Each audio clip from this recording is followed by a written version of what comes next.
सम्पूर्ण भाइ बहिनीहरूलाई आजको कक्षामा हार्दिक स्वागत गर्दछु। नमस्कार, म दुर्गा त्रिपाठी। आज म कक्षा 12मा अध्ययनरत विद्यार्थी भाइ बहिनीहरूले अनिवार्य नेपाली विषय अन्तर्गत पढ्नुपर्ने अन्तिम पाठ अथवा पाठ 12मा राखिएको जीवन मार्ग शीर्षकको रिपोर्टाजमूलक रचना शिक्षण गर्न गइरहेको छु। यस क्रममा पाठको सार संक्षेप एवं पाठको मूलभाव सन्देश चर्चा गरी सम्पूर्ण अभ्यास शिक्षण गर्नेछु। शिक्षणको क्रममा बोर्ड परीक्षाको मोडल अनुसार नै सम्पूर्ण अभ्यास लिखित रूपमा नै शिक्षण गर्नेछु। भाइ बहिनीहरू, अब भने लागौँ जीवन मार्ग पाठको मूलभावतर्फ।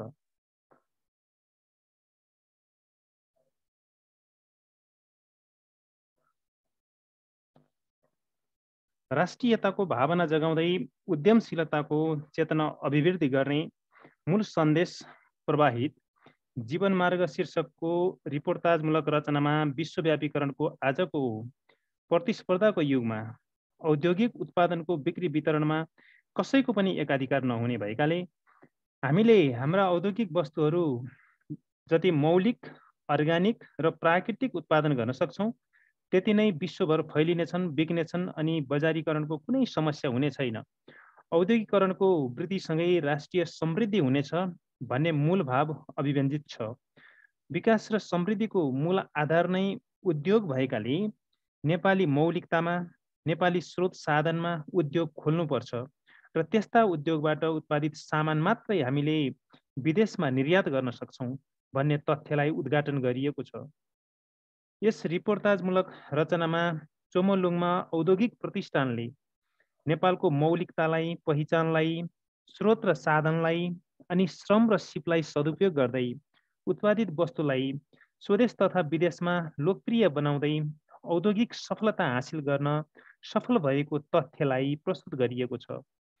लेखक आजभोलि गाउँ सहर जताततै चोमोलुङमा औद्योगिक प्रतिष्ठानबाट उत्पादित वस्तुको चर्चा चलेको, देश विदेशमा रहेका नेपालीका घरमा यस औद्योगिक प्रतिष्ठानबाट उत्पादित कुनै न कुनै सामान पुगेको, आफ्नो घरभित्र कोठा कोठामा चोमोलुङमा औद्योगिक प्रतिष्ठानका उत्पादनको बाहुल्यता रहेको अमेरिका, अस्ट्रेलिया, जापान, क्यानाडा, स्पेनतिरका साथीहरूसँगको भिडियो च्याटमा नेपाली उत्पादनका सामानहरूले कोठा सजाएका र तीमध्ये पनि चोमोलुङमाका उत्पादनको बाहुल्य देखिएको नेपाल आउने अधिकांश विदेशीले यस प्रतिष्ठानका सामान नेपालको चिनाका रूपमा लैजान थालेका, नेपालबाट विदेश निर्यात हुने वस्तुमा यस औद्योगिक प्रतिष्ठानका सामानको वर्चस्व हुँदै गएको, सगरमाथाको नाममा औद्योगिक प्रतिष्ठान खोली सामान उत्पादन, बिक्री वितरणमा पनि चोमोलुङमाको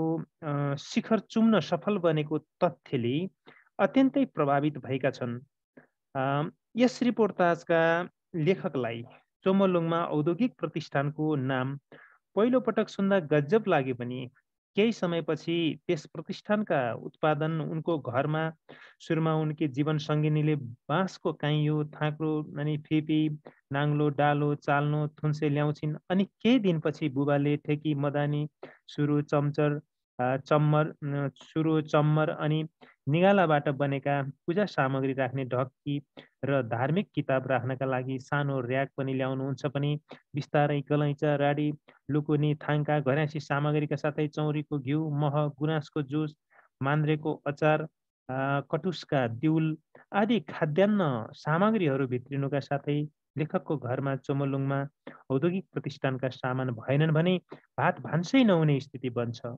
यसरी चोमोलुङमा ब्रान्डका सामानसँगको घनिष्ठतासँगै चारैतिर छाएको लोकप्रियताका कारण त्यस औद्योगिक प्रतिष्ठानप्रति स्वाभाविक रूपमा चासो जागेकाले लेखक चोमोलुङमा औद्योगिक प्रतिष्ठानका विषयमा रिपोर्टाज लेखेका छन्। लेखकले यस पाठमा राष्ट्रियताको भावना उद्बोध गराउनुका साथै सङ्घर्ष नै जीवन हो, जस्तोसुकै प्रतिकूल अवस्थामा पनि अविचलित भई अथक सङ्घर्ष गर्ने व्यक्तिले नै जीवनमा सफलता पाउँछ। घर घडेरीका नाउँमा खेतीयोग्य उर्वर भूमि मासी कङ्क्रिटको जङ्गल विस्तार गर्नु हुँदैन। आफ्नो देशको मौलिकतालाई, पहिचानलाई, अपार प्राकृतिक स्रोत र साधनलाई अनि श्रम र सिपलाई सदुपयोग गर्दै उद्योग खोल्नुपर्छ अनि त्यस्ता उद्योगबाट उत्पादित सामान विदेश निर्यात गरी विकास र समृद्धिको सोपान चढ्न सक्छौँ भन्ने शिक्षा लिन सकिन्छ।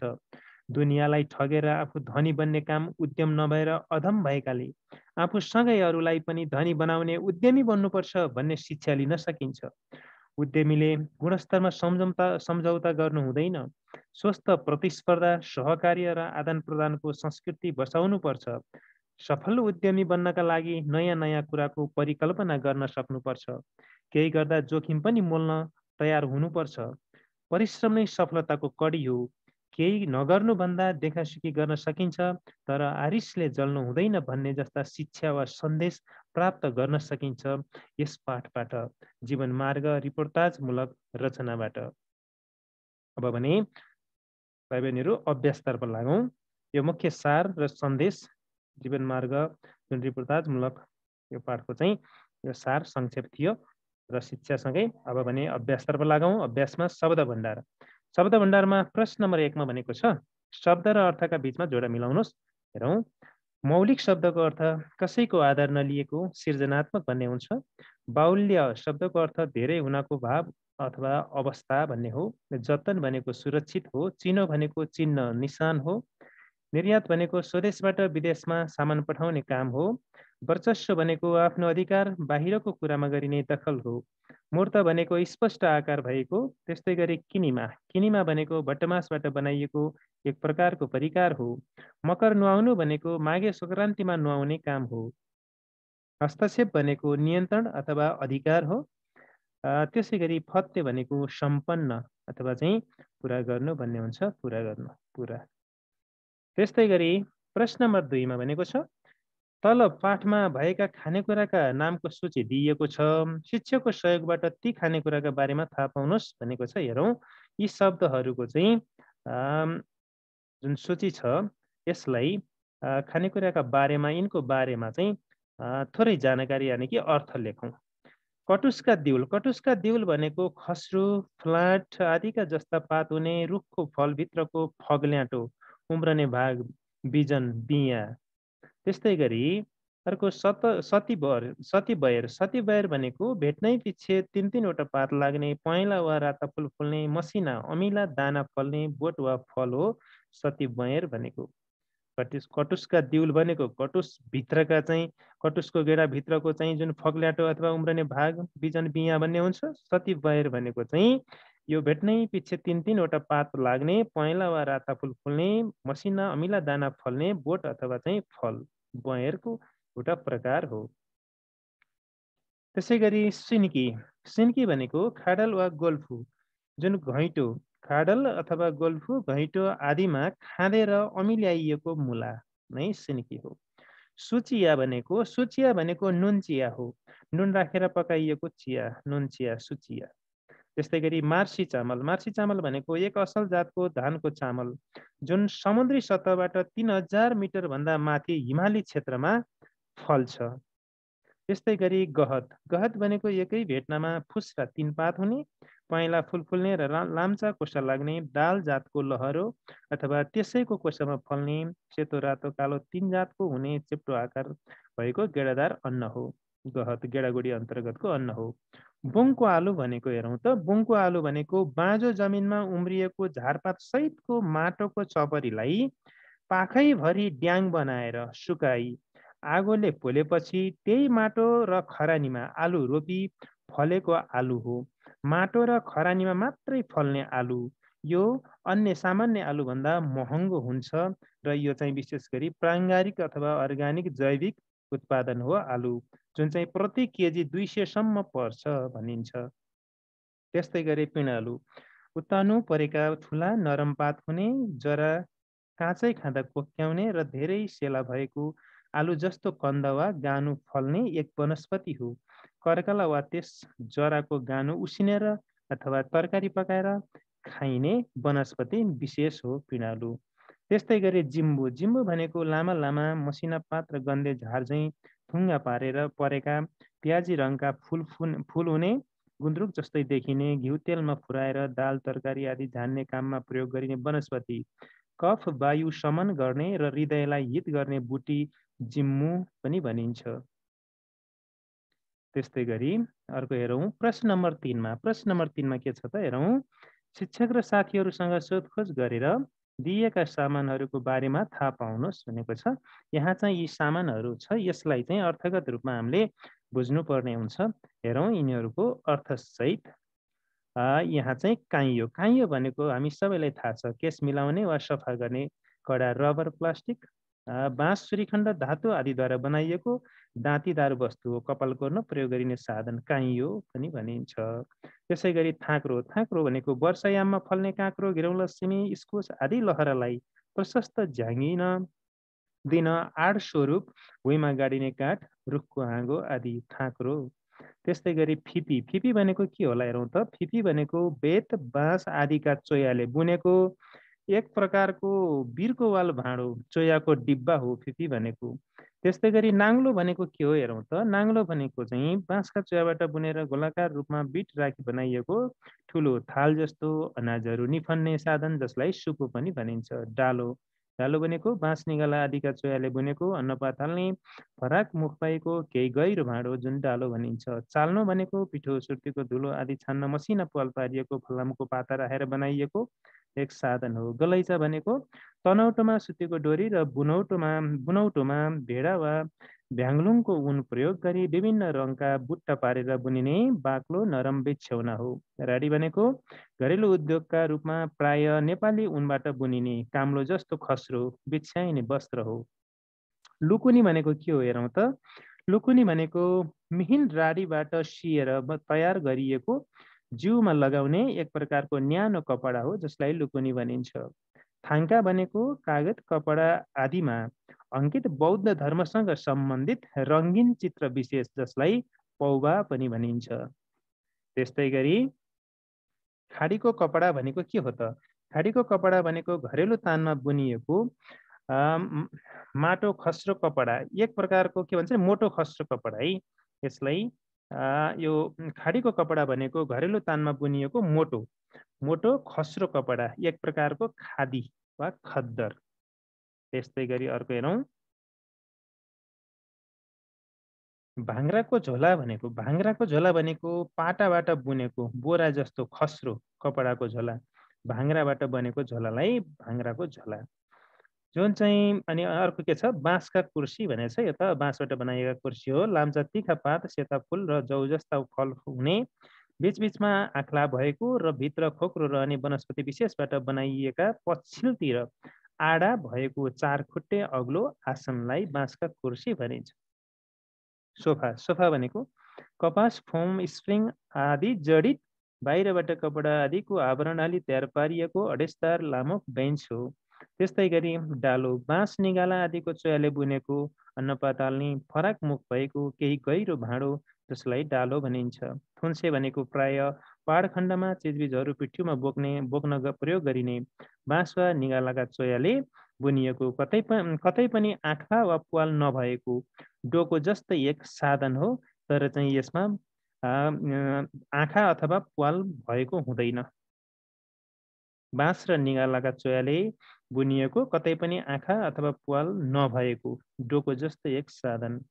अम्रिसाको कुचो, जुन धुलो, कसिङ्गर आदि बढार्ने बाँसका जस्ता तर ठुला र लामा पात, खैरा र झुसिला झुप्पादार फुल फुल्ने र मसिना जुवानु जस्ता गेडा लाग्ने खर जातको वनस्पति अम्रिसोको मुठो, जसलाई कुचो, अम्रिसाको कुचो भनिन्छ। नेपाली कागज भनेको नरिचो, सिस्नो, अल्लो आदि बोट बिरुवाका पातबाट नेपालमै तयार हुने कागज हो। पहाडी कागज नेपाली कागज। ठेकी भनेको दही, मही, घिउ, तेल आदि राखिने काठको भाँडो हो। सानो ठेकोलाई ठेकी भनिन्छ। मदानी प्राय बाँसको सरोमा चारैतिर छेडिएको चेप्टा चारपाटे पोरा राखी नेतीले तान्दा ठेकीको दही मथ्ने साधन अथवा दही पार्ने उपकरण मदानी, मन्थनी पनि भनिन्छ। सुरो भनेको पराक्रमी, वीर, साहसी व्यक्तिलाई जो सुरो भनिन्छ। त्यसै गरी होम गर्दा, यज्ञ होमहरू गर्दा आगोमा घिउ हाल्ने खैर काठको साधनलाई पनि सुरो भनिन्छ। त्यस्तै गरी अर्को हेरौँ। प्रश्न नम्बर 4 मा दिएका शब्दको अर्थ लेख्नुहोस् भनेको छ। यसमा हेरौँ यी शब्दको अर्थ के हुन्छ त। हेरौँ। परिकल्पनाकार। परिकल्पनाकार भनेको पछि सिद्ध हुन सक्ने कुराको पहिले नै मनमा अड्कल वा धारणा गर्न सक्ने व्यक्तिलाई परिकल्पनाकार भनिन्छ। आना भनेको 4 पैसाको समुदाय, रुपियाँको 25औं भाग, 16 भागको 1 भाग जसलाई आना भनिन्छ। धुर भनेको 1 कट्ठाको 20औं भाग जमिनको परिमाण हो। आत्मनिर्भर भनेको आफ्नै खुट्टामा उभिन सक्ने अथवा आफ्नै खुट्टामा टेक्ने, बाँच्नका लागि अरूको भर पर्नु नपर्ने स्वावलम्बी जसलाई आत्मनिर्भर भनिन्छ। त्यसो भए आयात भनेको के हो त? आयात भनेको विदेशबाट झिकाइएका माल सामान आउने काम, पैठारी विदेशबाट खरिद गरिएको अथवा झिकाइएको भन्ने हुन्छ आयात। एकाधिकार भनेको के हो त हेरौँ। कुनै उद्योग व्यापार खरिद बिक्री काम कुरो आदिमा एउटा व्यक्तिको मात्र आधिपत्य हुने स्थिति, कुनै काम वस्तु वा व्यापारमा एउटै व्यक्तिको मात्र पूर्ण अधिकार, एकलौटी अधिकार, एकाधिपत्य। कृत्रिम भनेको के त? प्राकृतिक वा स्वाभाविक नभएको, बनावटी, जाली, कृत्य। अर्गानिक भनेको जीवसँग सम्बन्धित प्रक्रियाहरू अथवा जीवित जीवहरू समावेश गर्ने प्रक्रियाद्वारा उत्पादित जैविक जसलाई अर्गानिक भनिन्छ। जोखिम जोखिम भनेको शारीरिक मानसिक हानि नोक्सानी हुन सक्ने डरलाग्दो काम, हानि नोक्सानी हुने सम्भावना अथवा खतरा जसलाई जोखिम भनिन्छ। विकल्प भनेको पहिले कुनै कुरा सोचेर फेरि त्यसका विपरीत अर्कै कुरा सोच्ने काम, पूर्व विचारलाई त्यागेर लिएको नयाँ विचार अथवा दुई वा बढी विषयमध्ये कुनै एक विषय छान्ने काम जसलाई विकल्प भनिन्छ अथवा पनि भनिन्छ। त्यस्तै गरी प्रश्न नम्बर 5 मा शब्दकोशको सहायताबाट उदाहरणमा दिए झैं तलका शब्दको शब्दवर्ग, शब्द स्रोत र अर्थ लेख्नुहोस् भनेको छ। यसलाई यहाँ शब्द दिएको छ। यी शब्दहरूलाई चाहिँ शब्दवर्ग कुन शब्दवर्ग अन्तर्गत पर्दछन् त? अनि यी शब्दहरू नेपाली भाषामा कुन कुन भाषाबाट आएका स्रोत के हो त शब्द स्रोत, अनि ती शब्दको अर्थ के हो त लेख्नुपर्ने हुन्छ। हेरौँ। शब्द असलको, असल भनेको विशेषण हो, अरबी भाषाबाट आएको हो, राम्रो अथवा उत्तम भन्ने अर्थ लाग्छ। विकास भनेको नाम हो, संस्कृत भाषाबाट आएको हो, उन्नति, उत्तरोत्तर प्रगति भन्ने अर्थ हुन्छ विकासको। इष्ट भनेको विशेषण हो, संस्कृत भाषाबाट आएको हो, इच्छा गरिएको, रोजेको, चाहेको भन्ने हुन्छ। स्कुल भनेको नाम हो, अङ्ग्रेजी भाषाबाट आएको हो, माध्यमिक तहसम्मको औपचारिक पठन पाठनको व्यवस्था हुने संस्था अथवा विद्यालय भनिन्छ। किनामा भनेको के हो त त्यसो भए? किनामा भनेको नाम शब्द हो, शब्दवर्गमा नाम अन्तर्गत पर्दछ। अनि यो लिच्छवीय यो चाहिँ स्रोत, शब्द स्रोत चाहिँ लिच्छवीय भाषाबाट, विशेषतः यो चाहिँ किराँती समुदायमा प्रचलित शब्द हो। किनामा भनेको भट्टमास उसिनेर खरानीमा मुछी धेरै दिनसम्म गुम्स्याएर राखिएको खाद्य पदार्थलाई किनामा भनिन्छ। किराँती समुदायमा प्रचलित खाद्यान्न हो यो। यसलाई चाहिँ लिच्छवीय भाषाको स्रोत अन्तर्गत चाहिँ लिच्छवीय भनेको पाइन्छ शब्दकोशमा। त्यसै गरी चाहिँ मैले भनिहालेँ यो किराँती समुदायमा प्रचलित खाद्य हो। त्यसै गरी अब किराँती भाषा अन्तर्गतकै भयो लिच्छवीय शब्द स्रोत। चिया भनेको चाहिँ नाम है त, चिया त नाम भइहाल्यो नै। अनि यो चिया कहाँबाट आएको त, कुन भाषाबाट आएको भन्दा शब्द स्रोत चाहिँ चीन देशीयबाट, चीनबाट आएको हो। त्यसै गरी अर्थ चाहिँ अब चियाको चाहिँ सेता फुल फुल्ने एक थरी 12 मासे बुटोका कलिला पातका मुना सुकाएर तयार पारिएको पत्ती जुन हामी चिया पत्ती भन्छौँ, पत्ती अथवा चाहिँ धुलो है। यो चाहिँ 12 मासे बुटोका कलिला पातका मुना सुकाएर तयार पारिएको पत्ती अथवा धुलो पनि भनिन्छ चिया, जुन चाहिँ चीनबाट, चिनिया भाषाबाट आएको रहेछ। चीन देशीय भनेर शब्द स्रोत शब्दकोशमा त्यसरी लगाएको छ। ल अब भने हामी अर्को प्रश्नतर्फ जाउँ। अर्को प्रश्न नम्बर 6 मा हेरौँ त के छ। प्रश्न नम्बर 6 मा दिएका कुनै 5वटा उखानलाई वाक्यमा प्रयोग गरी कक्षामा सुनाउनुहोस् भनेको छ। यहाँ चाहिँ 5वटा उखानहरूलाई अर्थ खुल्ने गरी वाक्यमा प्रयोग गर्नुपर्ने हुन्छ। यहाँ धेरै उखानहरू दिएको छ। यी सबैको त मैले वाक्यमा प्रयोग गरेको छैन, तथापि सुरुका चाहिँ 5वटा है यहाँ छनौट गरेर भने पनि जे भने मैले सुरुका 5वटा चाहिँ वाक्यमा प्रयोग गरेको छु, सबै चाहिँ गरेको छैन। हेरौँ। सरी। 1 मा हात्तीका मुखमा जिरा। हात्तीका मुखमा जिरा भनेको आवश्यकता भन्दा धेरै कम वस्तु पाउनु भन्ने हुन्छ अर्थ। दिनभर खेतमा काम गरी भोकाउँदै आएको बेलामा आमाले एउटा रोटी मात्रै दिँदा मलाई त हात्तीका मुखमा जिरा भने जस्तै भयो, जिरा जस्तै भयो अथवा भने जस्तै भयो भन्न सकिन्छ। त्यस्तै गरी अर्को चाहिँ 2 मा काम गर्ने कालु मकै खाने भालु। यसको अर्थ हो काम एउटाले गर्नु तर फल अर्कैले पाउनु। हेरौँ यसको वाक्य।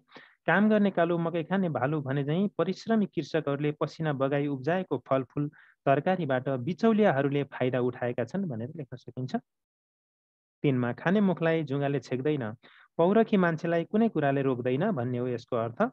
खाने मुखलाई जुँगाले छेक्दैन भने झैँ साथीहरू धारामा पानी नआएकाले नुहाइधुवाइ नगरी बसे तापनि रामले भने खोलामै गएर नुहाइधुवाइ गर्यो।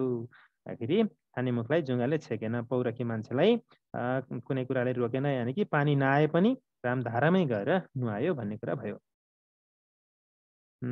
पानी नआए पनि खोलामै गएर रामले नुहायो भन्ने प्रसङ्गमा खाने मुखलाई जुँगाले छेक्दैन भन्ने उखानलाई प्रयोग गर्न सकियो। यहाँ चाहिँ यो मैले भनिसकेँ ल त। खाने मुखलाई जुँगाले छेक्दैन, पौरखी मान्छेलाई कुनै कुराले रोक्दैन। खाने मुखलाई जुँगाले छेक्दैन भने चाहिँ साथीहरू धारामा पानी नआएकाले नुहाइधुवाइ नगरिकन बसे तापनि संयोजकलाई तापनि रामले भने खोलामै गएर नुहाइधुवाइ गर्यो। धारामा पानी नआए पनि चाहिँ ऊ चाहिँ के भन्छ पौरखी यानि कि चाहिँ जाँगर भएको मान्छे चाहिँ खोलामै गएर नुहायो भन्ने अर्थमा।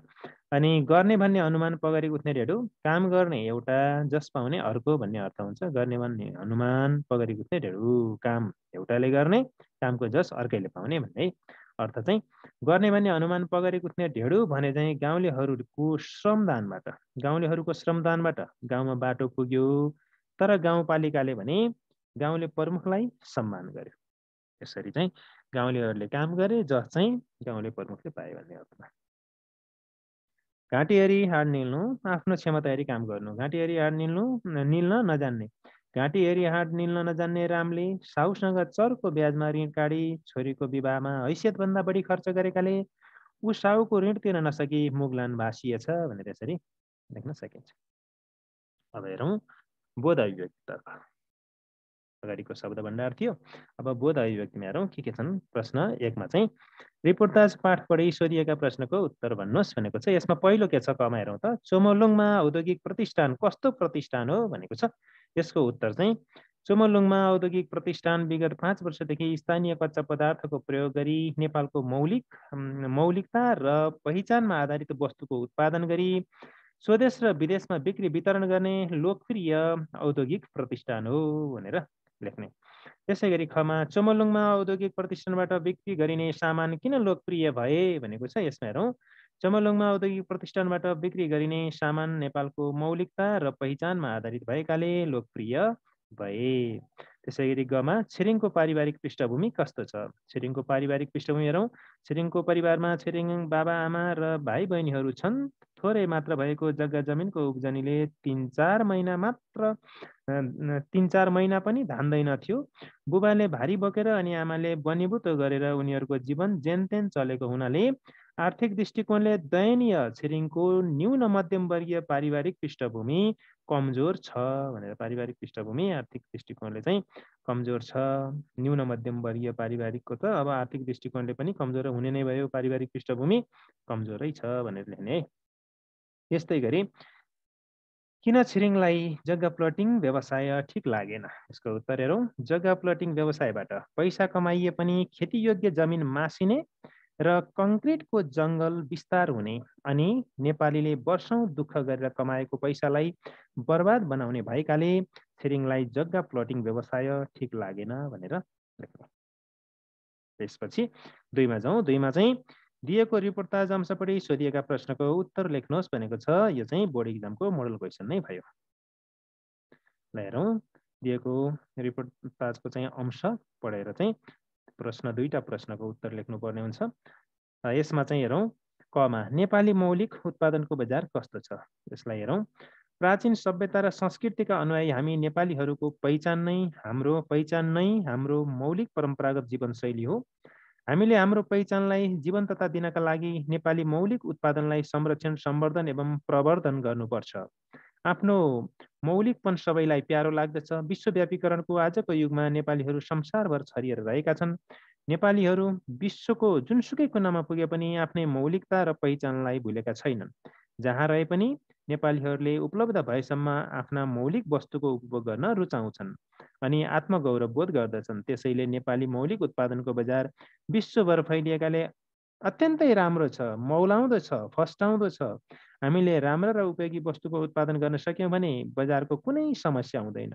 हाम्रा मौलिक उत्पादन संसारमा बिक्ने भएकाले पनि नेपाली मौलिक उत्पादनको बजार सुन्दर एवं फैलिँदो अवस्थामा छ भनेर लेख्न सकिन्छ। त्यसै गरी प्रश्न नम्बर 2 को चाहिँ खमा हेरौँ। पाठमा प्रतिस्पर्धी थपिँदैमा आत्तिनु पर्दैन किन भनिएको? खमा प्रश्न छ। पाठमा प्रतिस्पर्धी थपिँदैमा आत्तिनु पर्दैन किन भनिएको हो? यसको उत्तर हेरौँ।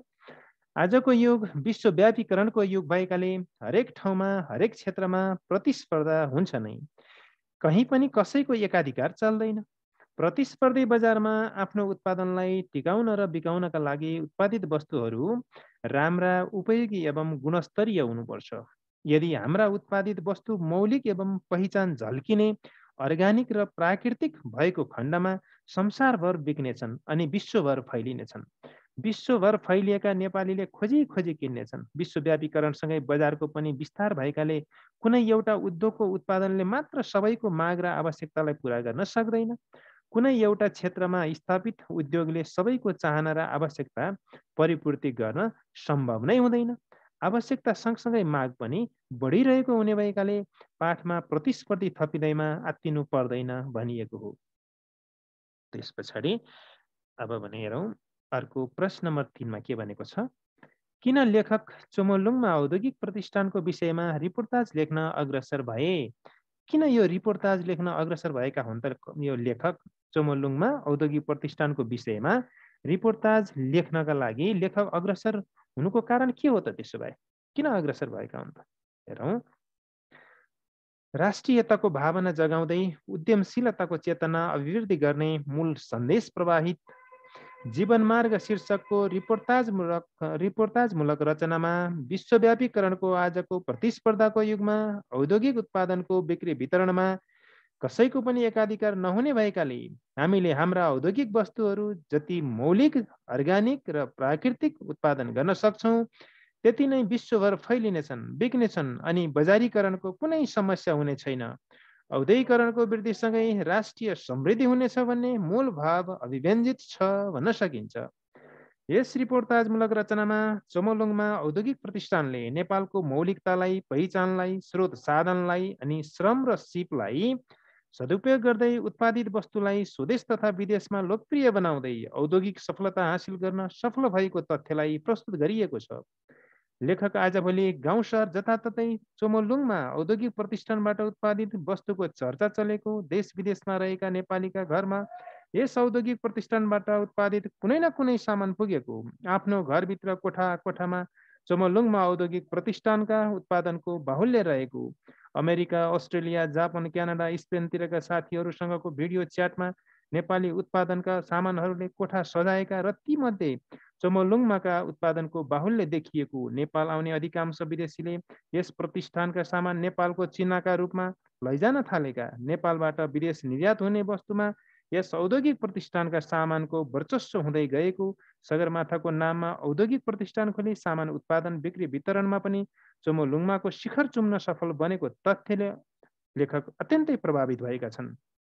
यस रिपोर्टाजका लेखकलाई चोमोलुङमा औद्योगिक प्रतिष्ठानको नाम पहिलो पटक सुन्दा गजब लागे पनि केही समयपछि त्यस प्रतिष्ठानका उत्पादन उनको घरमा सुरुमा उनकी जीवन सङ्गिनीले बाँसको काइयो थाँक्रो फिपी नाङ्लो डालो चाल्न थुन्से ल्याउँछिन् अनि केही दिनपछि बुबाले ठेकी मदानी सुरो चम्मर अनि निगालाबाट बनेका पूजा सामग्री राख्ने ढक्कनी र धार्मिक किताब राख्नका लागि सानो र्याक पनि ल्याउनुहुन्छ भने बिस्तारै गलैँचा राडी लुकुनी थाङ्का घरयासी सामग्रीका साथै चौरीको घिउ मह गुराँसको जुस मान्द्रेको चाहिँ अचार अनि त्यस्तै गरी कटुसका दिउल आदि खाद्यान्न सामग्रीहरू भित्रिनुका साथै लेखकको घरमा चोमोलुङमा औद्योगिक प्रतिष्ठानका सामान भएनन् भने भात भान्सै नहुने स्थिति बन्छ। यसरी चोमोलुङमा ब्रान्डका सामानहरूसँगको घनिष्ठतासँगै चारैतिर छाएको लोकप्रियताका कारण त्यस औद्योगिक प्रतिष्ठानप्रति स्वाभाविक रूपमा चासो जागेकाले लेखक चोमोलुङमा औद्योगिक प्रतिष्ठानका विषयमा रिपोर्टाज लेख्न अग्रसर भए भनेर यसको उत्तर लेख्न सकिन्छ। त्यस्तै गरी हेरौँ प्रश्न नम्बर 4 मा के छ। यो पनि बोर्ड परीक्षाको मोडल प्रश्न नै हो, अगाडिको 3 को पनि र यो 4 को पनि, 2, 3, 4 है। 4 मा हेरौँ दिइएको रिपोर्टाज अंश पढी सोधिएका प्रश्नको उत्तर भन्नुहोस् भनेको छ। यहाँ चाहिँ यो अनुच्छेदबाट दुईटा प्रश्न करख दुईटा प्रश्न छ, यो दुईटै मोडल प्रश्न हो है। यसको उत्तर कसरी लेख्ने त हेरौँ।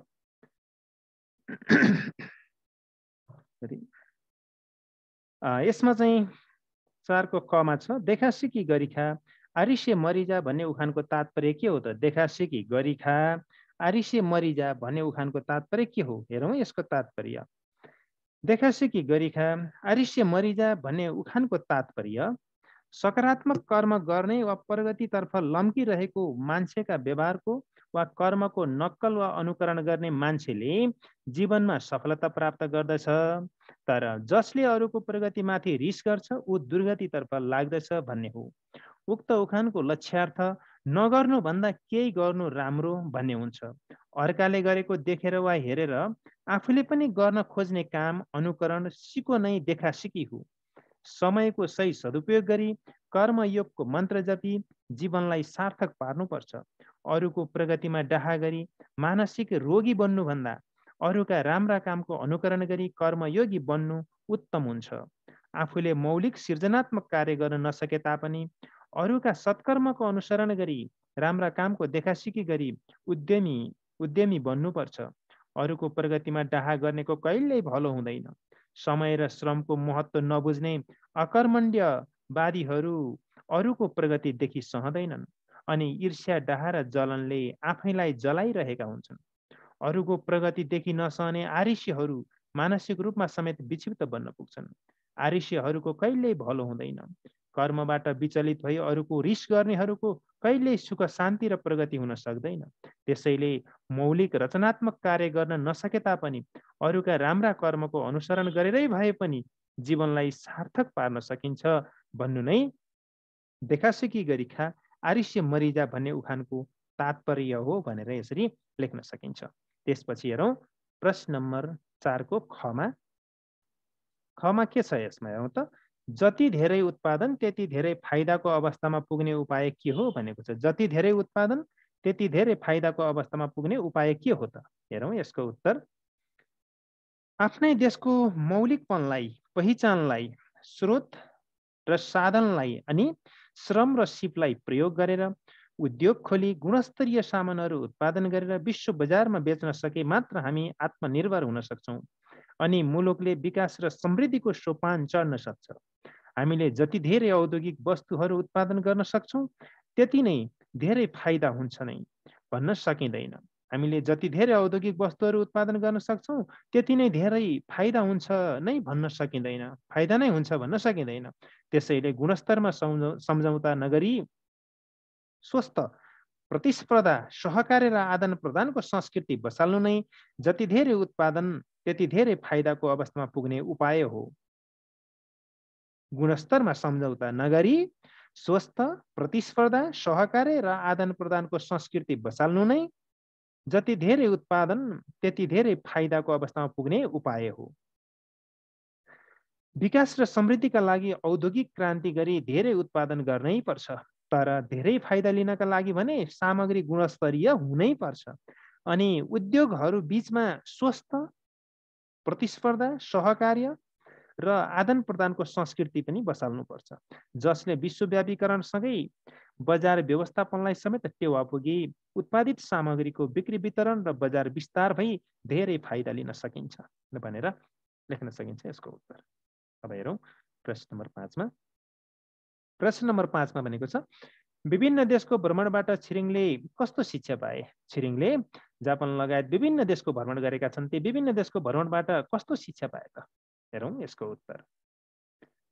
चोमोलुङमा औद्योगिक प्रतिष्ठानका मुख्य परिकल्पनाकार, मुख्य परियोजनाकार, मूल लगानीकर्ता अनि निर्देशक छिरिङ निम्नवर्गीय पारिवारिक पृष्ठभूमिमा जन्मेका बाबुआमाका जेठा छोरा हुन्।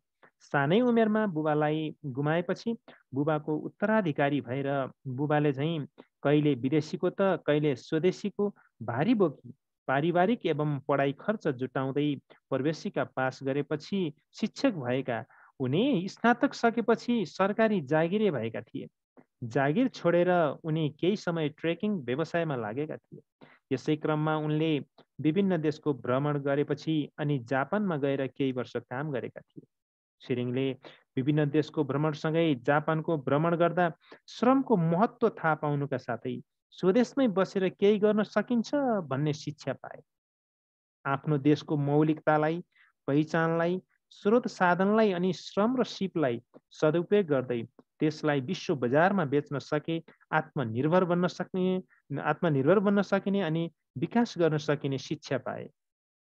छिरिङले विभिन्न देशको भ्रमणबाट नेपालको अपार प्राकृतिक स्रोत र साधन अनि श्रम शक्तिलाई सदुपयोग गरी नेपाली मौलिकतामा, नेपाली स्रोत साधनमा उद्योग खोल्नुपर्छ अनि त्यस्ता उद्योगबाट उत्पादित सामान मात्रै हामीले विदेश निर्यात गर्न सक्छौँ र विकास र समृद्धिको सोपान चढ्न सक्छौँ भन्ने शिक्षा पाए भनेर यसरी उत्तर लेख्न सकिन्छ। विभिन्न देशको भ्रमणबाट छिरिङले पाएको शिक्षाको सन्दर्भमा।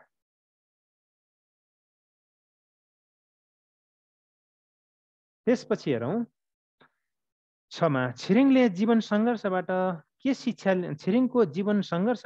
शिक्षा लिन सकिन्छ? आफ्नो विचार लेख्नुहोस् भनेको छ। यसमा हेरौँ छिरिङको जीवन सङ्घर्षबाट के शिक्षा लिन सकिन्छ? हाम्रो विचार लेख्नु पर्यो। यो पनि मोडल क्वेसन हो है।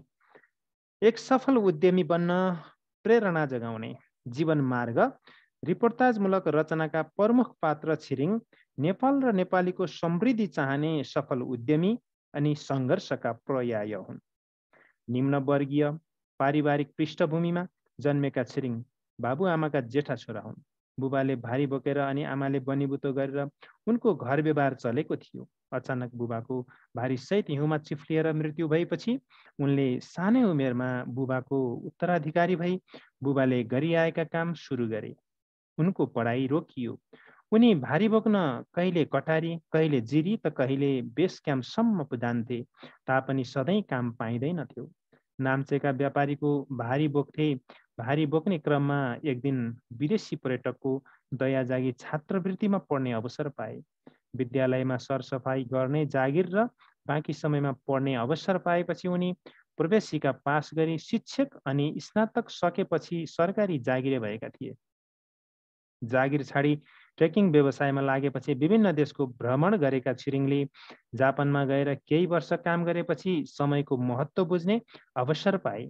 जापानबाट फर्केपछि जग्गाको कारोबारमा लाग्दा खेतीयोग्य जमिन मासी कङ्क्रिटको जङ्गल विस्तार गर्ने पेसा उनले मन पराएन।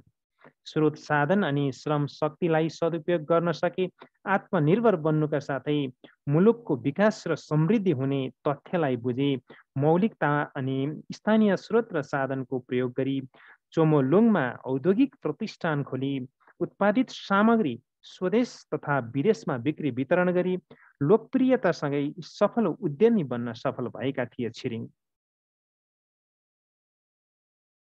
यसरी हेर्दा छिरिङको जीवन सङ्घर्षबाट जीवन भन्नु नै सङ्घर्ष हो। जस्तोसुकै प्रतिकूल अवस्थामा पनि अविचलित भई अथक सङ्घर्ष गर्ने व्यक्तिले नै जीवनमा सफलता पाउँछ। घर घडेरीका नाउँमा खेतीयोग्य उर्वर भूमिमासी कङ्क्रिटको जङ्गल विस्तार गर्नु हुँदैन।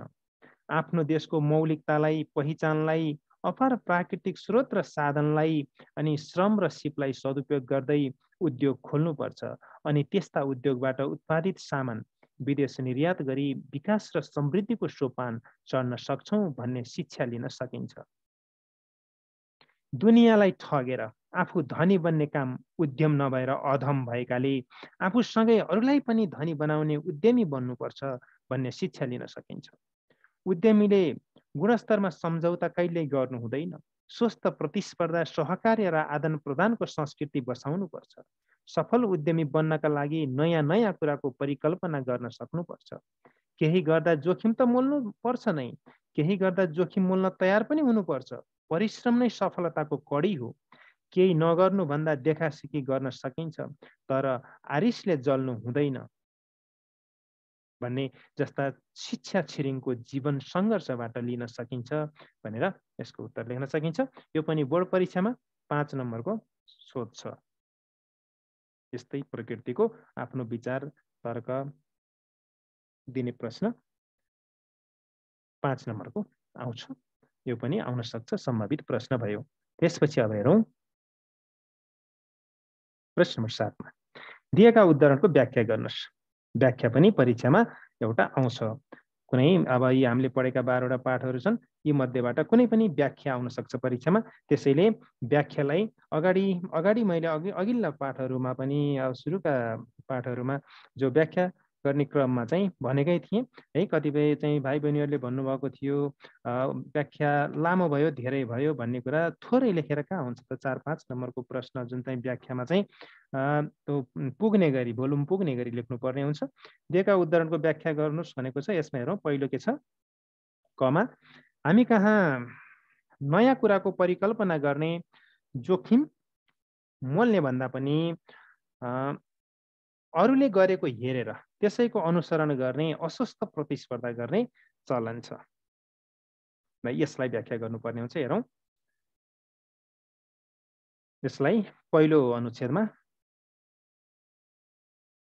प्रस्तुत व्याख्यांश कक्षा 12को नेपाली पाठ्यपुस्तकका लेखकद्वारा लिखित तथा सम्पादित जीवन मार्ग शीर्षकको, यो जीवन मार्गलाई चाहिँ सिंगल इन्भर्टेड गर्नु होला, जीवन मार्ग शीर्षकको रिपोर्टाजमूलक रचनाबाट साबर गरिएको। यस पाठमा आर्थिक विकास र समृद्धिको आधार उद्योग उद्यमीका लागि उन्नतिको मार्ग भएको तथ्य चित्रण गरी सङ्घर्षशील सफल उद्यमी छिरिङको चोमोलुङमा औद्योगिक प्रतिष्ठानको सफलता र लोकप्रियताको चर्चा गरिएको छ। बजारको विस्तारसँगै कुनै एउटा उद्योगका उत्पादनले मात्र सबैको चाहना र आवश्यकता परिपूर्ति सम्भव नभएकाले प्रतिस्पर्धीहरू थपिँदैमा आत्तिनु नपर्ने भनी छिरिङले भन्दा प्रस्तुत अंश मपात्रले प्रकट गरेका हुन्। प्रस्तुत हरफमा रचनात्मक कार्य गर्नुभन्दा अरूको नक्कल गर्ने गलत संस्कारप्रति सङ्केत गरिएको छ। यो सुरुको परिचय खण्ड, पहिलो अनुच्छेद। त्यस पछाडि चाहिँ दोस्रोमा व्याख्या हेरौँ। मानिस सृजनशील प्राणी हो। नवीन सिर्जनामा नै आफ्नो पहिचान झल्कन्छ। दिन प्रतिदिन नयाँ कुराको खोज अनुसन्धान गर्ने इच्छा राख्नु र नयाँ कुराको अनुभवमा रुचि लिनु मानिसको स्वभाव नै हो। नयाँ नयाँ खोज अनुसन्धानबाट नै नवीन विचार र रचनात्मक कार्यको जन्म हुन्छ। नयाँ कुराको परिकल्पना गर्न ज्ञान शक्ति र तर्क शक्ति चाहिन्छ। कुनै कुरा वा विषय प्रतिको निश्चय वा निर्णय गर्न सक्नुपर्छ।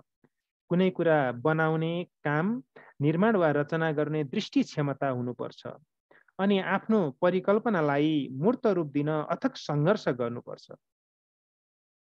श्रम, समय र सम्पत्तिको जोखिम मोल्नु पर्ने हुन्छ। जुन कार्य गर्न जोश, जाँगर र उमङ्ग चाहिन्छ अनि लगनशील पनि। निरन्तरको सङ्घर्षबाट नै परिकल्पनालाई मूर्त रूप दिन सकिन्छ। नयाँ सोच नभएका, सङ्घर्ष गर्न नसक्ने, जोखिम मोल्न नसक्नेहरू अरूले गरेको हेरेर त्यसैको नक्कल गर्छन्। अरूको नक्कल गर्दा न त आफ्नो मौलिकपन हुन्छ न त पहिचान नै। नयाँ परिकल्पनासहित नयाँ क्षेत्रमा लगानी गर्न डराउनेहरूले कहिल्यै आफ्नो पहिचान सहितको संस्था वा उद्योग स्थापना गर्न सक्दैनन्। अरूको नक्कल गरेर सस्तो लोकप्रियता कमाउन चाहनेहरू जीवनमा कहिल्यै अगाडि बढ्न सक्दैनन्।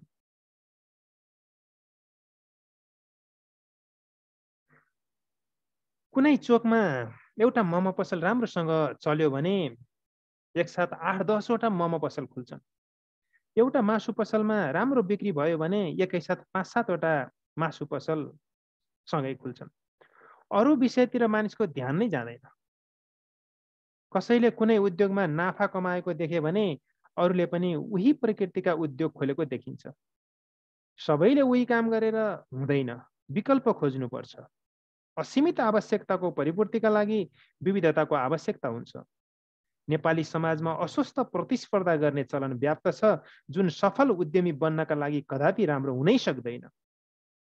चोमोलुङमा औद्योगिक प्रतिष्ठानका मुख्य परिकल्पनाकार, मुख्य परियोजनाकार, मुख्य लगानीकर्ता, मूल लगानीकर्ता अनि निर्देशक छिरिङ नेपालको मौलिक पहिचानमा आधारित अनि स्थानीय कच्चा सामानको सदुपयोग गर्दै उद्योग स्थापना गर्ने नौलो परिकल्पनाकार अथवा नौलो कल्पनालाई जोखिम मोलेरै लगानी गरेर मौलिक सोचलाई सङ्घर्ष गरी मूर्त रूप दिँदै गुणस्तरीय सामग्री उत्पादन गरी बिक्री वितरण गरेकाले प्रतिष्ठानको नाम जस्तै चोमोलुङमाको शिखर चुम्न, सगरमाथाको शिखर चुम्न भनेको चोमोलुङमा, यानि कि चाहिँ चोमोलुङमा भनेको चाहिँ सगरमाथाको नाम हो।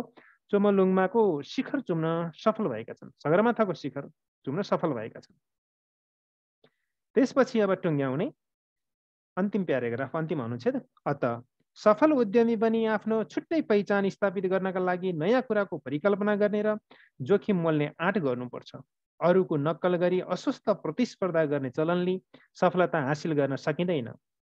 मौलिक सोचाइका साथ उद्योग खोली स्थानीय स्रोत र साधनको प्रयोग गरी गुणस्तरीय सामग्री उत्पादन गरेमा स्वदेश तथा विदेशमा समेत निर्यात गरी सफल उद्यमी बन्न सकिन्छ भनेर यसरी अन्तिममा चाहिँ व्याख्यालाई चाहिँ टुङ्ग्याउनु पर्छ, सार निचोड लेखेर।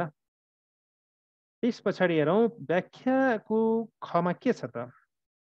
7को प्रश्न नम्बर 7मा चाहिँ व्याख्या गर्नुहोस्, जुन चाहिँ दिएको उदाहरणको व्याख्या गर्नुहोस्। खमा वास्तवमा कलम र हृदय दुवैको मेल भएपछि राम्रो लेख्न सकिने रहेछ। कलम र हृदय दुवै हुनु पर्यो, यानि कि ज्ञान शक्ति पनि हुनु पर्यो र भावुक पनि हुनु पर्यो। हार्दिकता र बौद्धिकता दुवै हुनु पर्यो। बौद्धिकता, कलम भनेको बौद्धिकता हो भने हृदय भनेको हार्दिकता हो। बौद्धिकता र हार्दिकता दुवैको मेल भयो भने उत्कृष्ट साहित्यिक कृति जन्मन्छ, राम्रो लेख रचनाहरू लेख्न सकिन्छ भन्ने कुरालाई यहाँ सङ्केत गरेको छ। हेरौँ यसलाई व्याख्या यसरी गर्ने। प्रस्तुत व्याख्यांशमा कल्पना शक्ति र ज्ञान शक्तिका माध्यमबाट नै साहित्यिक लेख रचना जन्मने कटु सत्यलाई उद्घाटन गरिएको छ। हार्दिक पक्ष जतिसुकै प्रबल भए तापनि ज्ञान शक्ति कमजोर भएमा हृदयका भावहरू साहित्यमा उतार्न सकिँदैन। बौद्धिकता बिनाको भावना हृदयमा नै सीमित हुने भएकाले बौद्धिकता र हार्दिकताको सम्मिश्रणबाट नै उत्कृष्ट साहित्य जन्मने तथ्य उक्त व्याख्यांशमा अन्तर्निहित रहेको पाइन्छ भनेर यो चाहिँ त्यो व्याख्यांशलाई चाहिँ सङ्केत गर्ने मुख्य चाहिँ परिचय खण्ड भयो। त्यसपछि दोस्रो अनुच्छेदमा व्याख्या। कलम ज्ञानको प्रतीक हो। बौद्धिकतालाई शब्द चित्रण गर्ने आधार हो कलम, अनि ज्ञानको क्षितिजलाई उघार्ने माध्यम पनि हो। ज्ञानको साध्यलाई प्रमाणित गर्ने साधन हो कलम।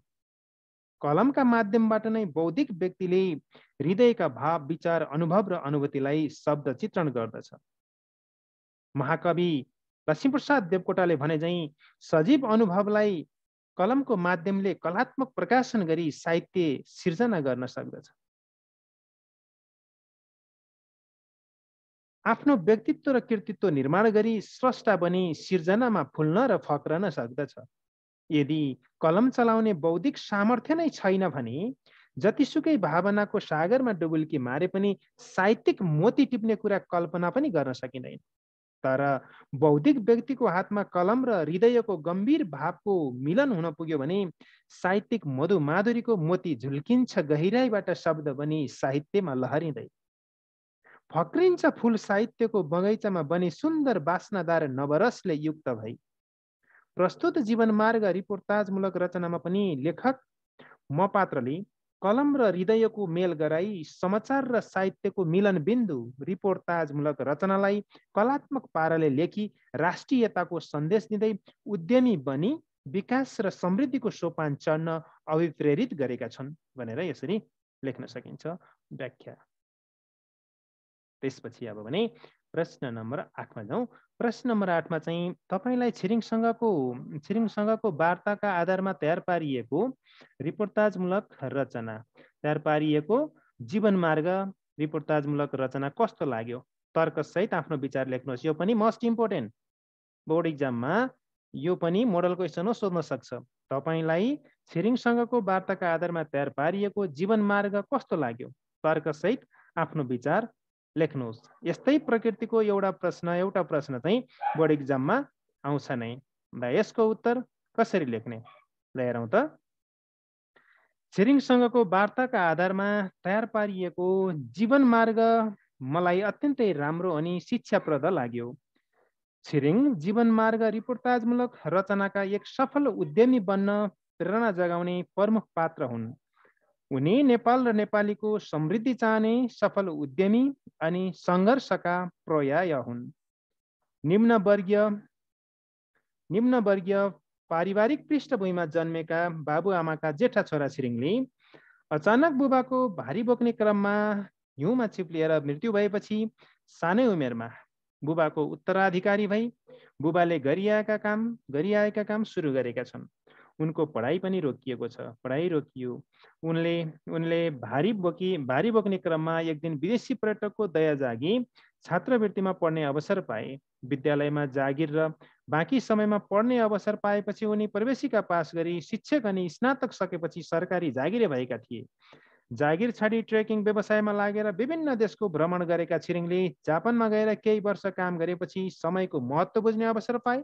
जापानबाट फर्केपछि जग्गाको कारोबारमा लागेका छिरिङले खेतीयोग्य जमिन मासी कङ्क्रिटको जङ्गल विस्तार गर्ने पेसा मन पराएनन्। स्रोत साधन अनि श्रम शक्तिलाई सदुपयोग गर्न सके आत्मनिर्भर बन्नुका साथै मुलुकको विकास र समृद्धि हुने वास्तविकतालाई बुझी मौलिकता अनि स्थानीय स्रोत र साधनको प्रयोग गरी चोमोलुङमा औद्योगिक प्रतिष्ठान खोली उत्पादित सामग्री स्वदेश र विदेशमा बिक्री वितरण गरी लोकप्रियतासँगै सफल उद्यमी बन्न सफल भएका पात्र हुन् छिरिङ। अत जीवन मार्ग रिपोर्टाजमूलक रचनाका प्रमुख पात्र एवं चोमोलुङमा औद्योगिक प्रतिष्ठानका मुख्य परिकल्पनाकार, परियोजनाकार, लगानीकर्ता अनि निर्देशक छिरिङको जीवन सङ्घर्षबाट जीवन भन्नु नै सङ्घर्ष हो। जस्तोसुकै प्रतिकूल अवस्थामा पनि अविचलित भई अथक सङ्घर्ष गरेमा सफलता पाइन्छ। घडेरीका नाउँमा खेतीयोग्य भूमिमासी कङ्क्रिटको जङ्गल विस्तार गर्नु हुँदैन। आफ्नो देशको मौलिक पहिचानलाई, अपार प्राकृतिक स्रोत र साधनलाई अनि श्रम र सिपलाई सदुपयोग गर्दै उद्योग खोली उत्पादित सामानहरू विदेश निर्यात गरी विकास र समृद्धिको सोपान चढ्न सकिन्छ। दुनियाँलाई ठगेर आफू धनी बन्ने काम उद्यम नभएर अधम हो। आफूसँगै अरूलाई पनि धनी बनाउने उद्यमी बन्नुपर्छ। उद्यमीले गुणस्तरमा सम्झौता गर्नु हुँदैन। स्वस्थ प्रतिस्पर्धा, सहकार्य र आदान प्रदानको संस्कृति बसाउनुपर्छ। सफल उद्यमी बन्नका लागि नयाँ नयाँ कुराको परिकल्पना गर्न सक्नुपर्छ। केही गर्दा जोखिम पनि मोल्न तयार हुनुपर्छ। परिश्रम नै सफलताको कडी हो। केही नगर्नु भन्दा देखासेखी गर्नुपर्छ। आरिसले जल्नु हुँदैन। जननी जन्मभूमि स्वर्गादपि गरिएसी भन्ने उक्तिलाई मनन गरी देशभक्त नागरिक बन्नुपर्छ भन्ने प्रेरणादायी शिक्षा पाइने भएकाले छिरिङसँगको वार्ताका आधारमा तयार पारिएको जीवन मार्ग रिपोर्टाजमूलक रचना मलाई असाध्यै राम्रो लाग्यो भनेर लेख्न सकिन्छ। त्यसपछि भने प्रश्न नम्बर 9 मा जाउँ। प्रश्न नम्बर 9 मा के भनेको छ, दिएको अनुच्छेद पढी सोधिएका प्रश्नहरूको उत्तर लेख्नुहोस् भनेर यहाँ चाहिँ उत्तर 5 वटा चाहिँ प्रश्न दिएको छ। हेरौँ 9 मा चाहिँ दिएको अनुच्छेद पढी सोधिएका प्रश्नको उत्तर लेख्ने क्रममा प्रश्नहरू कमा के छ, कमा चाहिँ ओलम्पिक खेलमा नेपालको प्रवेश कहिले र कहाँबाट भएको हो। यो चाहिँ वस्तुगत प्रश्न जस्तो छोटो एक वाक्यमा एक दुई वाक्यमा लेख्ने प्रश्न हो। एक दुई वाक्यमा उत्तर लेख्ने प्रश्नलाई धेरै लामो लेख्नु हुँदैन, समय बर्बादी हुन्छ र अब धेरै लेखेर एक नम्बरमा बढी आउने पनि होइन। ओलम्पिक खेलमा नेपालको प्रवेश कहिले र कहाँबाट भएको, कहिले र कहाँ, त्यो कहिले र कहाँ दुईटा प्रश्नको उत्तर चाहिँ शब्द मुख्य खोज्नु पर्यो। अब त्यो अनुच्छेद चाहिँ राम्ररी पढ्नु पर्यो अनि उत्तर कहाँ छ त्यसलाई पहिचान गर्नु पर्यो अनि प्रश्नले प्रश्नमा जो चाहिँ सोधेको छ सोधाइ अनुसार उत्तर लेख्नु पर्यो। ओलम्पिक खेलमा नेपालको प्रवेश भन्ने त त्यही भइहाल्यो। हेरौँ त, ओलम्पिक खेलमा नेपालको प्रवेश यहाँसम्म भयो अनि कहिले भनेको ठाउँमा सन् 1964 मा अनि कहाँबाट भएको भन्दाखेरि टोकियो ओलम्पिकबाट भएको भनेर यसरी भएको प्रश्न अनुसार नै टुङ्ग्याउने है। ओलम्पिक खेलमा नेपालको प्रवेश सन् 1964 मा टोकियो ओलम्पिकबाट भएको भनेर लेखेपछि भयो। त्यस पछाडि खमा ओलम्पिकमा नेपालको सहभागिता कुन कुन खेलमा हुने गरेको छ। यसमा हेरौँ, ओलम्पिकमा नेपालको सहभागिता म्याराथन, एथलेटिक्स, बक्सिङ, भारोत्तोलन, ताइक्वान्डो, सुटिङ, पौडी र जुडो खेलमा हुने गरेको छ भनेर लेख्ने। अनि गमा सन् 1980 को मास्को ओलम्पिकमा कतिजना नेपाली खेलाडीले भाग लिए भनेको छ। यसमा चाहिँ सन् 1980 को मास्को ओलम्पिकमा 12 जना नेपाली खेलाडीले भाग लिए भनेर लेख्ने। त्यसपछि नेपालको ओलम्पिक खेलमा पाएको सफलता कस्तो छ भन्दाखेरि यसमा चाहिँ नेपालले ओलम्पिक खेलमा पाएको सफलता ऐतिहासिक एवं उत्साहवर्धक छ भनेर लेख्ने। त्यसपछि 10 मा दिएको अनुच्छेदबाट 4 वटा बुँदा टिपोट गरी टिपी 1/3 नबढ्ने गरेर सारांश लेख्नुहोस्। यो पनि मोडल क्वेसन नै भयो, एउटा सारांश त सोध्छ नै, त्यसमा पनि यही ठ्याक्कै यस्तै गरी होइन त 4वटा बुँदा लेख्नु पर्यो। अनि त्यस पछाडि चाहिँ यो दिएको जुन चाहिँ प्याराग्राफ छ यसलाई चाहिँ 1/3 प्याराग्राफ बनाएर समरी लेख्नु पर्यो।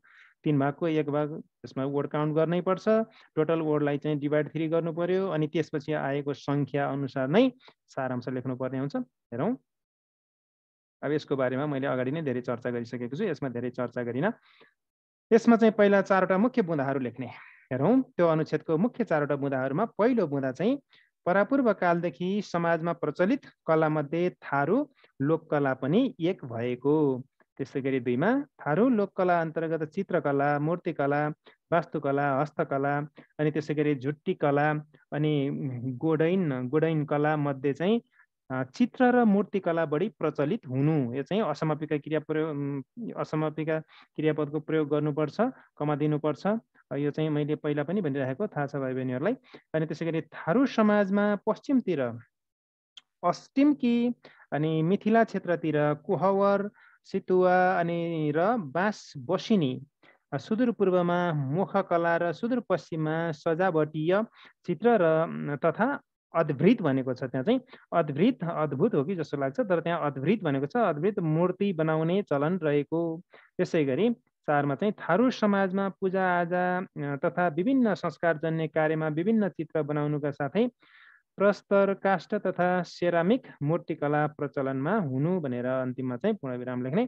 त्यसपछि अब यिनै 4वटा बुँदाका आधारमा चाहिँ मुख्य 4वटा बुँदाका आधारमा चाहिँ सारांश लेख्नुपर्ने हुन्छ। 4वटा बुँदा ट्याक्क मिल्यो भने 2 नम्बर पाइन्छ। अब सारांश लेख्ने क्रममा शीर्षक दिनुपर्ने हुन्छ है। थारू लोककलाको बारेमा चाहिँ लेखिएको छ, त्यसैले चाहिँ थारू लोककला भनेर शीर्षक लेख्ने। त्यसपछि तिनै 4वटा बुँदाका आधारमा 1/3 अनुच्छेद लेख्ने, सारांश लेख्ने है। परापूर्व कालदेखि समाजमा एक पुस्ताबाट अर्को पुस्तामा हस्तान्तरण हुँदै आएका प्रचलित कलामध्ये थारू लोककला पनि एक हो। थारू लोककला अन्तर्गत चित्रकला, मूर्तिकला, वास्तुकला, हस्तकला, झुट्टी कला अनि गोडैना कला मध्ये चित्र र मूर्तिकला बढी प्रचलित छ। थारू समाजमा पश्चिमतिर अस्टिम्की, मिथिला क्षेत्रतिर कुहवर, सितुवा र बाँस बसिनी, सुदूरपूर्वमा मुखकला र सुदूरपश्चिममा सजावटीय चित्र तथा अद्भुत मूर्ति बनाउने चलन छ। थारू समाजमा पूजाआजा तथा विभिन्न संस्कारजन्य कार्यमा विभिन्न चित्र बनाइन्छन्। माटाका मूर्ति प्रचलित रहेको थारू समाजमा प्रस्तर, काष्ठ तथा सेरामिक मूर्तिकला मध्ये सेरामिक कलाको बढी प्रयोग पाइन्छ भनेर यसरी 4वटा बुँदाका आधारमा चाहिँ 1/3 अनुच्छेद लेख्ने, सारांश लेख्ने। त्यसपछि अन्तिममा चाहिँ अनुच्छेदमा भएको शब्द सङ्ख्या 233 जो चाहिँ प्रश्नमा भएको अनुच्छेद हो, त्यो प्रश्नमा भएको अनुच्छेदको चाहिँ शब्द सङ्ख्या 233 छ भने 1/3 भनेको कति हो त भन्दाखेरि 233लाई 3ले भाग गर्दाखेरि आउने सङ्ख्या, 1/3 हुने सङ्ख्या भनेको 3, यो 233 को 3 भागको 1 भाग हो, डिभाइड 3 होइन त 77.6 हुन्छ। त्यसैले हामीले लेखेको यो सारांशमा पनि त्यही 77 वरिपरि नै 2-3 शब्द घटबड हुन सक्छ, धेरै चाहिँ फराकिलो बनाउनु हुँदैन। यसमा मैले सारांशमा भएको शब्द सङ्ख्या चाहिँ 78 नै छ है, शब्द सङ्ख्या 78 छ। 77.6 भनेको 78 नै हो। मैले ठ्याक्कै जति हो त्यतिमा नै बनाउने प्रयास गरेको छु। यसलाई तपाईँहरूले पनि एकपटक फेरि अनुच्छेद पढ्नुहोस्, राम्ररी अनुच्छेद पढ्नुहोस्, अनि त्यस पछाडि चाहिँ मुख्य मुख्य कुराहरूलाई यसै गरी लेख्न सकिन्छ। अब यसलाई चाहिँ यही मुख्य कुराहरू, मुख्य विषयवस्तुहरूलाई समेटेर व्याख्या गरेका, उदाहरण दिएका ती कुराहरूलाई समेट्नु हुँदैन। मुख्य कुराहरूलाई, मुख्य शब्दलाई आधार मानेर 4वटा बुँदा लेख्ने हो र यसलाई चाहिँ यिनै 4वटा बुँदाका आधारमा एउटा सानो प्याराग्राफ यानि कि 1/3 प्याराग्राफ यो चाहिँ सारांश लेख्ने हो, 1/3 सारांश लेख्ने हो। शीर्षक दिनुपर्ने हुन्छ, कुन विषयवस्तुमा लेखिएको छ अनुच्छेद, कुन विषयको वर्णन गरिएको छ, कुन विषयको बारेमा चाहिँ चर्चा गरिएको छ, हो त्यहाँ थारू लोककलाको बारेमा चर्चा गरिएको छ। त्यसैले चाहिँ थारू लोककला शीर्षक राख्ने। अब परीक्षामा, बोर्ड परीक्षामा यही आउन पनि सक्छ, नआउला भन्न सकिँदैन है। यसै गरी टक्क लेख्नुभयो भने राम्रो नम्बर ल्याउन सकिन्छ।